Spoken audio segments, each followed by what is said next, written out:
Hello learners, welcome back to my channel dream study. आज हम करेंगे chapter 1 sets. So well defined collection of objects is called a set. कि जो well defined collection होगी objects की उसे हम सेट बोलते हैं। नो कलेक्शन क्या होती है? कलेक्शन क्या होती है कि कोई भी ग्रुप्स बनाने चीजों के। For example pack of cards, ये भी एक कलेक्शन है। क्रिकेट टीम कलेक्शन है। और अगर मैं मैथ्स में से एग्जांपल लूं, नेचुरल नंबर भी एक कलेक्शन है। ऑड नंबर्स की एक अलग कलेक्शन है। इवन नंबर्स की अलग कलेक्शन है। काउंटिंग फ्रॉम 1 to 100 एक अलग कलेक्शन है। ये जो सारी कलेक्शंस हैं, ये जब भी वेल डिफाइंड होंगी तब उसे हम बोल सकते हैं कि वो सेट बन जाएंगे। अब वेल डिफाइंड का क्या मतलब है? देखो, वेल डिफाइंड का मतलब क्या है? अगर मैं आपको बोलूं कि एक प्रिंसिपल ने स्कूल में प्रेयर चल रही थी, उसने हेड बॉय को बोला कि सारे बॉयज को लेफ्ट में लेके आओ, और हेड गर्ल को बोला कि सारी गर्ल्स को राइट में कलेक्ट करो। तो क्या हुआ, उन दोनों ने अनाउंसमेंट की कि all boys will come on left and the girls will come on right. अब जब उन्होंने ये किया तो जो टीचर्स थे, मेल टीचर्स थे, वो भी बॉयज वाली साइड में खड़े हो गए, और जो वुमेन टीचर थी वो राइट साइड में खड़े हो गए। तो ये जो कलेक्शन बनी, ये कलेक्शन थी वेल डिफाइंड कि बॉयज एक साइड हैं और गर्ल्स एक साइड हैं। पर अगर वही प्रिंसिपल बोले कि हेड बॉय ऐसा करो कि तुम ना 10 बच्चे निकाल लो हु आर गुड परफॉर्मर्स, है ना। अब जो बॉय था उसने क्या किया कि जो बच्चे निकाले, उसने सोचा कि जो बच्चे स्टडी में अच्छे हैं वो गुड परफॉर्मर हैं। उसने जो बच्चे निकाले वो स्टडी के बेसिस पे निकाल दिए। अब वही जो हेड गर्ल थी, उसने क्या किया, उसने सोचा गुड परफॉर्मर तो वो होते हैं जो स्टडी में भी अच्छे हो और को करिकुलम में भी अच्छे हो, स्पोर्ट्स में भी अच्छे हो। उसने वैसी कलेक्शन बना दी। अब ये जो उसने कलेक्शन बनाई, ये क्या होगी? नॉट वेल डिफाइंड कलेक्शन होगी, क्योंकि ये उसके बेसिस के ऊपर डिपेंड करती है कि उसने क्या सोच के उसको अलग किया। अगर हेड बॉय जो है, अगर वो आज मैं बोलूं कि वो रमेश है ना, अगर कल वही वो और कोई बच्चा हो, सपोज कि विकास मैं बोलूं कि वो कल हेड बॉय होगा, तो उसके वो सोचेगा कि नहीं यार, गुड परफॉर्मर्स तो वो होंगे जो स्पोर्ट्स में अच्छे हैं। तो ये उनकी प्रेफरेंस के ऊपर डिपेंड करता है। जब भी कोई प्रेफरेंस आती है कि हाँ इसके बेसिस पे हम सिलेक्ट करेंगे, तो वो वेल डिफाइंड कलेक्शन नहीं होगी। वेल डिफाइंड कलेक्शन वही होगी जो सबके लिए सेम होगी। अगर मैं बोलूं कि बच्चे मुझे ना आप अल्फाबेट्स लिख के दिखाओ, कि अभी आपको पता है कि अल्फाबेट क्या है, 26 अल्फाबेट्स हैं। A B C D E F G so on to the X Y. अगर मैं बोलूं कि इस अल्फाबेट्स में से बच्चे चलो आप एक कलेक्शन बनाओ जिसमें मेरे पास वॉवल्स हों। सपोज मैंने बोला कि वॉवल्स हैं वो हैं ए ई आई ओ यू।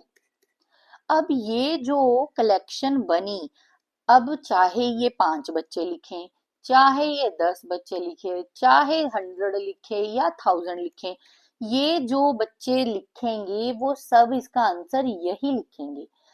जब कोई आंसर सबका सेम होगा, उस कलेक्शन को वेल डिफाइंड कलेक्शन बोलेंगे। ठीक है। अब आपको पता चला कि वेल डिफाइंड कलेक्शन क्या होती है। जब कोई सेम आंसर देगा कि हाँ इसका यही आंसर होगा, इसके अलावा इसका कोई आंसर और हो ही नहीं सकता, that is the well defined collection of objects. अब हम सेट को यूजुअली डिनोटेड करते हैं विद द कैपिटल लेटर्स। अब जैसे मैंने लिखा वोवल्स लिखे ना, ए ई आई ओ यू। अब मैं सपोज करो मैं लिखूं कि V is the vowel and A E I O U. ठीक है, अब मैंने ये ए ई आई ओ यू जो लिखे हैं ना, ये मैंने स्मॉल लेटर्स में लिखे हैं। तो हमेशा जो एलिमेंट्स होंगे या ऑब्जेक्ट होंगे, ये जो एलिमेंट्स होंगे इन्हीं को हम ऑब्जेक्ट भी बोलते हैं, इन्हीं को हम मेंबर्स भी बोलते हैं। कहता ये जो होंगे ये हमेशा ही स्मॉल लेटर्स होंगे, और जो हम सेट को डिनोट करेंगे वो हमेशा कैपिटल लेटर से डिनोट करते हैं। फॉर एग्जाम्पल कहता, अगर मैं इसी का ही एग्जाम्पल लूं वॉवल्स का, कि V इज अ सेट। अभी इसने यहाँ पे लिया हुआ है that A is a set. मैं सपोज करूं कि मेरे पास ये जो है ना ये सेट A है, और A में मेरे पास इधर A C D 3 एलिमेंट्स हैं। अब मैं बोलूंगी कि A जो है वो इसे बिलोंग करता है, बिलोंग्स टू A। B जो है वो बिलोंग नहीं करता, does not belongs to A। अब बिलोंग्स का क्या मतलब है कि वो इस सेट के अंदर है, बी इस सेट के अंदर नहीं है। ये जो word belong to, does not belongs to, अब इतना बड़ा बड़ा तो नहीं लिख सकते, तो इसके लिए हमने, हमारे पास क्या है, एक ग्रीक सिंबल है जिसे क्या बोलते हैं, एप्सिलॉन। तो अगर हमें लिखना होगा ना that A belongs to the set A, तो हम उसके लिए यूज करते हैं A belongs to set A. और अगर वो लिखेंगे कि डज नॉट बिलोंग्स, तो इसके लिए क्या करेंगे, एप्सिलॉन डाल के लाइन लगा देंगे that B does not belongs to the set A. For example V of vowels in the English alphabet we have A जो है वो V को बिलोंग करता है, बट B जो है वो बिलोंग नहीं करता। सिमिलरली हमारे पास है कि प्राइम फैक्टर्स ऑफ 30 क्या होंगे, प्राइम फैक्टर ऑफ 30 क्या है, 2 15 3 5 5 1। अब प्राइम फैक्टर्स ऑफ 30 क्या है, suppose P is the set of prime factors and we have 2 3 5। तो 3 belongs to P but 15 does not belongs to P। Clear है आपको? अब नेक्स्ट है हमारे पास कि well defined collection of objects क्या होगी। जैसे मैंने आपको बताया है that in the sense that we can definitely decide whether a particular object belongs to a given collection or not। अगर मैं बोलूं कि collection of 5 renowned mathematicians of the world लिखो, तो ये क्या है, वेल डिफाइंड नहीं है, क्योंकि मोस्ट रिनाउंड मैथमेटिशियंस किसी बच्चे के लिए कोई होंगे, किसी बच्चे के लिए कोई और होगा। तो ये हमारा जो है ये पर्सन टू पर्सन डिपेंड करेगा। सो this is not a well defined collection. For example अगर मैं बोलूं कि अपने फेवरेट टीचर लिखो, किसी को इंग्लिश की टीचर अच्छी लगेगी, किसी को हिंदी की अच्छी लगेगी, किसी को मैथ का टीचर अच्छा लगेगा। सबकी प्रेफरेंस जो है वो अपनी अपनी है, तो ये जो है ये वेल डिफाइंड नहीं है। सेट ऑफ गुड परफॉर्मर्स, अगर मैं बोलूं कि सेट ऑफ गुड परफॉर्मर्स लिखो, तो किसी कोई सोचेगा कि यार ये तो स्टडी में अच्छा है, ये स्पोर्ट्स में अच्छा है, कि इसको इसको लिख देती हूँ। कोई बच्चा सोचेगा नहीं यार जो ऑलराउंडर होगा ना वही गुड परफॉर्मर है। तो हर किसी की अपनी अपनी चॉइस है, तो this is not a well defined collection. Set of most favourite hero, किसी के लिए शाहरुख खान होगा, किसी को सलमान खान पसंद होगा, किसी को ऋतिक रोशन पसंद होगा। So this is also not well defined collection. और we can say if I have collection of rivers of India, और उसमें जो नाइल रिवर है does not belongs to this collection, but अगर मैं वही बोलूं कि गंगा, तो वो इस कलेक्शन को बिलोंग करेगी। सो दिस क्लियर्स की हमारे पास क्या है, वेल डिफाइंड और नॉट वेल डिफाइंड फंक्शंस कैसे होंगे। अब है हमारे पास कुछ एग्जाम्पल्स जो हम मैथ्स में यूज करते हैं। देखो मैंने आपको बोला है कि हम सेट को कैपिटल लेटर से शो करते हैं, तो ये जो कैपिटल लेटर्स हम यहाँ यूज करेंगे, हम आगे चैप्टर में कहीं भी अगर नेचुरल नंबर्स की बात करेंगे तो उसमें हमेशा हम एन यूज करेंगे, इंटीजर्स की बात करेंगे तो हमेशा जेड यूज करेंगे। तो यही कैपिटल लेटर्स हम इनके लिए यूज करेंगे। So N is the set of all the natural numbers. Natural numbers का सेट है। क्या है नेचुरल नंबर? कौन से होते हैं? जो काउंटिंग वन से स्टार्ट होते हैं and so on to the infinity. Z क्या है? इंटीजर्स हैं। इंटीजर्स क्या है कि इंटीजर क्या होते हैं? इंटीजर्स होते हैं हमारे जिसमें 0, 1, 2, 3 सो ऑन पॉजिटिव नंबर्स भी होते हैं और नेगेटिव नंबर्स भी होते हैं टू द माइनस इंफिनिटी, उसे हम बोलते हैं integers. Rational number, the set of all rational number Q। अभी आपको पता है कि रैशनल नंबर क्या होते हैं? जो रैशनल नंबर्स होते हैं वो क्या होते हैं? In the form P by Q where Q is not equals to 0 and P and Q क्या होते हैं? वो इंटीजर्स होते हैं। सो Q हमारे पास ऐसी कलेक्शन होगी जिसमें P by Q की फॉर्म में नंबर्स होंगे और वो सारे इंटीजर्स होंगे। तो इंटीजर्स में तो देखो पॉजिटिव भी आता है, नेगेटिव भी आता है। सो कोई भी कलेक्शन होगी जिसमें हमारे पास पॉजिटिव नंबर भी होंगे, नेगेटिव भी होंगे, उस कलेक्शन को हम बोलेंगे कि वो क्या होगी? Set of rational numbers. अब है मेरे पास सेट ऑफ रियल नंबर्स। देखो जो रियल नंबर्स होते हैं उसमें natural number, whole number, integers, rational number, सारे इररेशनल नंबर सब इंक्लूडेड होते हैं। सो इसे हम डिनोट करते हैं। देखो क्या क्या होगा हमारे पास? नेगेटिव नंबर्स भी हैं, है ना? Negative number, whole number, positive number, rational number, फिर इररेशनल नंबर, सो ऑन। ये जो सारी कलेक्शन होगी ये क्या होगी? Collection of real numbers, that is set of all real number, जिसे हम डिनोट करते हैं विद आर। अब उसने बोला कि सेट ऑफ पॉजिटिव इंटीजर्स बताओ।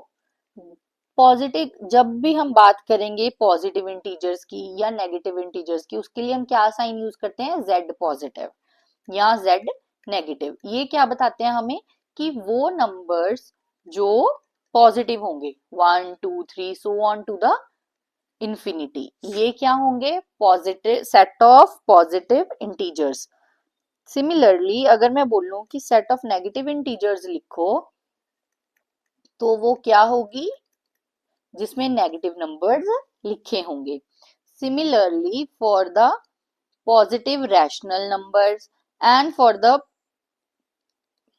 Negative rational number. Positive rational number क्या होंगे?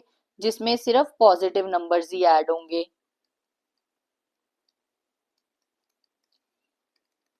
और क्यू नेगेटिव क्या होगा? जिसमें सिर्फ नेगेटिव रैशनल नंबर्स ऐड होंगे, -2/3, 5 -5/9 and so on. R positive, R positive क्या होगा? Set of positive real numbers. Set of positive real numbers क्या होंगे? जैसे मैंने बताया कि रियल नंबर्स में तो सारे नंबर्स ही आते हैं ना। रियल नंबर में हमारे पास नेगेटिव नंबर्स भी हैं, -4, -3, मेरे पास 0 भी है, 1, 2 पॉजिटिव नंबर भी हैं, फिर मेरे पास रैशनल नंबर भी हैं, 4/9, 15/23, फिर मेरे पास इररेशनल नंबर भी हैं, -2√3 सो ऑन। अब इनमें से जो पॉजिटिव नंबर्स होंगे दैट इज 1 2 4/9 15/23 √2 √3 जितने भी पॉजिटिव होंगे वो सारे positive rational positive real number होंगे। वहीं जो नेगेटिव होगा वो set of negative real numbers होगा, जैसे -4 -3 -2√3 सो ऑन। ये जो सारे नंबर्स होंगे ये किसकी कलेक्शन होगी? नेगेटिव रियल नंबर्स की, उसे बोलेंगे set of negative real numbers. ठीक है, अब ये जो वर्ड्स लेटर्स हमने देखे हैं ये आपको याद रखने होंगे। हम आगे जब भी क्वेश्चन करेंगे उसमें हम यही यूज करेंगे। जब भी हम नेचुरल नंबर की बात करेंगे हम एन यूज करेंगे, इंटीजर्स की बात करेंगे जेड यूज करेंगे, for rational number Q, real number R. ठीक है, अब हम नेक्स्ट देखते हैं। देखो, सेट्स जो होते हैं उन्हें हम रिप्रेजेंट करते हैं विद टू फॉर्म्स। सेट को रिप्रेजेंट करने के लिए हमारे पास एक तो रोस्टर फॉर्म है जिसे टेबुलर फॉर्म भी बोलते हैं, and the second is the set builder form. अभी फर्स्ट हम देखते हैं रोस्टर फॉर्म क्या होती है। कहता in roster form all the elements of the set are listed, the elements are being separated by the commas, की जो एलिमेंट्स हो गए उन्हें उन्हें हम कॉमास के साथ सेपरेट करते हैं, and enclosed within the braces और we can see the curly brackets. For example, set of all even positive integers less than 9 less than 7। इसको हम सेट रोस्टर फॉर्म में कैसे लिखेंगे? अभी मुझे पता है कि मेरे पास पॉजिटिव इंटीजर्स लेस देन 7 कौन से होंगे। पॉजिटिव इंटीजर्स लेस देन 7 हैं 1 2 3 4 5 6 7। पर अब उसने मुझे बोला है कि इवन पॉजिटिव इंटीजर चाहिए। इवन इवन कौन से हैं? 2 4 6। So the set of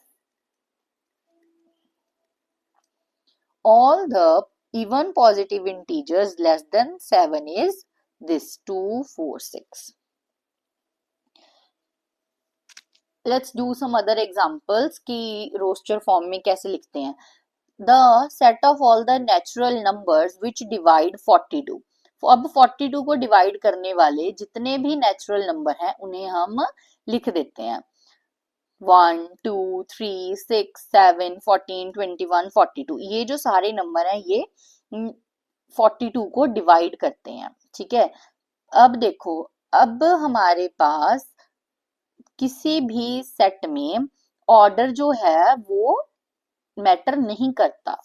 order हम कोई भी लिख सकते हैं, ये नहीं है कि अगर मैं ऑर्डर चेंज कर दूं कि 1 3 7 21 2 तो ये दोनों जो फिर भी क्या होंगे, ये सेम होंगे। ठीक है, ऑर्डर रोस्टर फॉर्म में रोस्टर फॉर्म में मैटर नहीं करता। Next example is the set of vowels in the alphabets that is A E I O U, the odd natural number 1 3 5 and so on. Here जो ये dots हैं ये क्या बताते हैं कि ये जो सीरीज है ये कंटिन्यू चल रही है, कंटिन्यू इंडेफिनेटली। कहता it may be noted that while writing the set in the roster form an element is not generally repeated. अब हम कभी भी अगर कोई लिखेंगे सेट लिखेंगे तो उसमें जो एलिमेंट्स होंगे वो रिपीट नहीं होंगे। For example in the school SCHOOL, तो ये नहीं है कि मैं इसको ऐसे ही लिख दूंगी कि SCHOOL कि ये जो है वो सेट है, ये सेट नहीं है, उसमें रेपिटिशन नहीं होगी। जो वर्ड 2 बार ही आया है उसे हम फिर भी एक बार ही लिखेंगे। ठीक है, और इसमें हमारे पास मैंने आपको बताया कि ऑर्डर मैटर नहीं करता, तो ऑर्डर कोई भी हो सकता है। मैं चाहे उसको पीछे से लिखना स्टार्ट करूं चाहे आगे से लिखना स्टार्ट करूं, ऑर्डर मैटर नहीं करता। सिर्फ क्या होना चाहिए, एक तो रिपीट नहीं होना चाहिए। Next is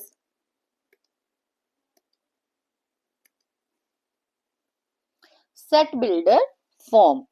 In the set builder form, all the elements of a set possesses a single common property which is not possessed by any element outside the set. उसने बोला है कि जो इन सेट बिल्डर फॉर्म जो elements हैं वो single common property ही follow करेंगे. फॉर एग्जाम्पल अगर मेरे पास सेट है of vowels A E I O U, then we can say that all the elements possess the common property that each of them is a vowel. No other letter possesses this property. अब मैं ये थोड़ी बोल सकती हूँ कि B is a vowel. B तो vowel होता ही नहीं. So जो एलिमेंट्स इसके सेट के अंदर हैं वो सेम प्रॉपर्टी शो करेंगे. और सेट बिल्डर फॉर्म को डिनोट करने के लिए हम क्या करते हैं, denote this as V. So V is equal to X such that X is a vowel in English alphabet. Here the elements of the set are denoted by X and that जो हम colon use हुआ है उसे हम that. अब जब भी हम लिखेंगे उसमें हम लिखेंगे X such that X और उसका क्या डिफाइन करेंगे कि वो कौन सी कॉमन प्रॉपर्टी जो है वो पोजेस करते हैं. अभी हम इसकी और एग्जांपल्स देखेंगे तो हमें क्लियर हो जाएगा. फॉर एग्जांपल A एक सेट है such that X is a natural number and X is greater than 3 less than 10. इसे हम क्या रीड करेंगे, the set of all X की ये सेट है of all the X's such that X क्या है, natural number है and it lies between the 3 and 10. Hence the numbers are 4, 5, 6, 7, 8, 9 are the elements of the set A. Question में हमें ये given हो सकता है कि ये हमें रोस्टर सेट बिल्डर फॉर्म में गिवन है, इसको हमें लिखना है, इसका सेट बना के लिखना है. तो आप इसका सेट बना के कैसे लिख दोगे एलिमेंट्स का, that A is equal to 4, 5, 6, 7, 8 and 9. अभी हमने जो ऊपर एग्जांपल्स की थी ना इन द रोस्टर फॉर्म, उन्हें भी हम सेट बिल्डर फॉर्म में लिख सकते हैं. That X is a natural number which divides 42. For example, B is Y such that Y is a vowel in the English alphabet. Z such that Z is an odd natural number. अभी हम इसके questions करेंगे और हमें clear होगा कि हमें क्या करना है. So the question is, write the solution of the set of equation x square plus x minus 2 is equals to 0 in the roster form. So we are given x square plus x minus 2 is equals to 0. अभी हम क्या करेंगे, पहले इसके factors बनाएंगे. Factors कैसे बनाएंगे, x square minus x plus 2x minus 2 is equals to 0. इन दोनों में से x कॉमन, इसमें से 2 common, x into x minus 1 plus 2 into x minus 1 is equals to 0. So we have x minus 1 into x plus 2 is equals to 0. So या तो x minus 1 is equals to 0 होगा या x plus 2 is equals to 0 होगा. अगर x minus 1 is equals to 0 है then x is equals to 1 और x plus 2 अगर 0 है देन x इज माइनस 2. सो हमारे पास क्या सोल्यूशन आ गया, 1 and minus 2. In the roster form हम कैसे लिखते हैं, curly brackets, the elements are separated by the commas and the curly bracket close. So this is the solution of the equation in the roster form. Next question है, write the set x such that x is a positive integer. उसने बताया कि x क्या है, positive integers हैं and x square is less than 20, x square is less than 40. हमें ऐसी terms लिखनी है जो जिनका स्क्वायर करने पे 40 से कम आए. सो वो क्या होगा, 1 is 1, 2 का 4, 3 3 जा 9, 4 4 जा 16, 5 5 जा 25, 6 6 जा 36, 7 7 जा 49. So till 36 that is 6. जो हमारे पास स्क्वायर है 6 नंबर तक वो क्या होगा 40 से कम होगा. So in the roster form the required set is curly brackets 1 2 3 4 5 6 curly bracket close. This is the solution. Next question is write the set A 1 4 9 16 25 in the set builder form. As we can see कि ये जो set A दिया हुआ है this is the square 1 square 2 square 3 square 4 square 5 square and so on.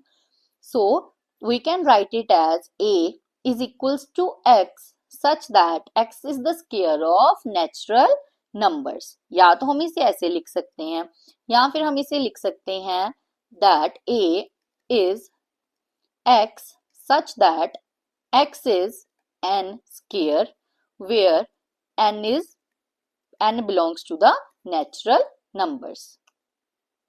ठीक है. Next question है match each of the following from the roster form to the set builder form. हमारे पास रोस्टर फॉर्म दी हुई है सेट बिल्डर फॉर्म दी हुई है तो वो कहता है कि इनको मैच करो. जैसे अभी फर्स्ट हमें पता चल रहा है कि ये प्रिंसिपल है so the first matches with D.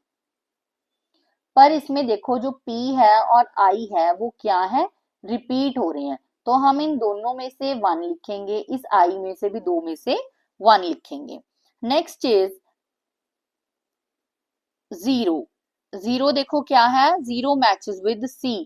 X such that X is an integer and X plus 1 is equals to 1.